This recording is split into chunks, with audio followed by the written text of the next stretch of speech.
Hello అండి, నమస్తే. నేను రమణి.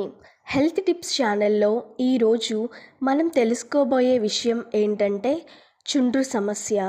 ఈ సమస్య ఎలా వస్తుంది, వస్తే తీసుకోవాల్సిన జాగ్రత్తలు ఏంటి, సమస్యను ఎలా పరిష్కరించాలి, వీటి గురించి ఇప్పుడు తెలుసుకుందాం. డాండ్రఫ్ హెయిర్ ప్రాబ్లమ్స్లో ఒకటైన ఈ సమస్యతో చాలామంది బాధపడుతున్నారు. దీని వలన తలలో దురద, ఇన్ఫెక్షన్ వంటివి వస్తాయి. అసలు ఈ సమస్య ఎందుకు వస్తుంది, తగ్గేందుకు ఏం చేయాలో తెలుసుకుందాం. చుండ్రుకి కొన్ని కారణాలు: తలపై ఎక్కువగా ఆయిలీగా ఉండడం, డ్రై స్కిన్, ఫంగస్, కొన్ని హెయిర్ ప్రొడక్ట్స్, స్కిన్ ప్రాబ్లమ్స్, కొన్ని ఆరోగ్య సమస్యల కారణంగా, స్ట్రెస్, హార్మోనల్ ఇన్బ్యాలెన్స్, పోషకాహార లోపం, వాతావరణ మార్పులు. చుండ్రు వస్తే తీసుకోవాల్సిన జాగ్రత్తలేంటో ఇప్పుడు తెలుసుకుందాం.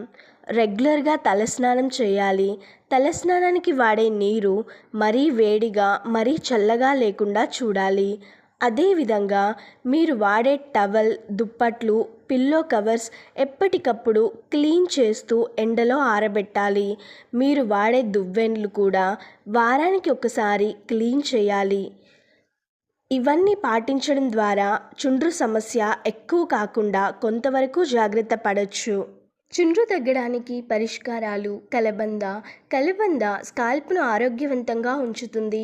ఈ గుజ్జును స్కాల్ప్కు రాసుకుంటే చుండ్రు తగ్గిపోతుంది. ఉల్లి రసంలో సల్ఫర్ కంటెంట్ ఎక్కువగా ఉంటుంది.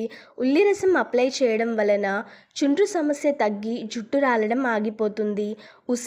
ఉసిరిలో విటమిన్ సి కంటెంట్ ఎక్కువగా ఉంటుంది. ఇది ఫంగస్తో పోరాడి చుండ్రు సమస్యను తగ్గిస్తుంది. ఉసిరి పొడిని గోరువెచ్చని నీటితో కలిపి స్కాల్ప్కి పట్టించి 30 నిమిషాల తర్వాత మైల్డ్ షాంపూతో తలస్నానం చేయండి. టీ ట్రీ ఆయిల్లో యాంటీ ఫంగల్, యాంటీ బ్యాక్టీరియల్ గుణాలు అధికంగా ఉంటాయి.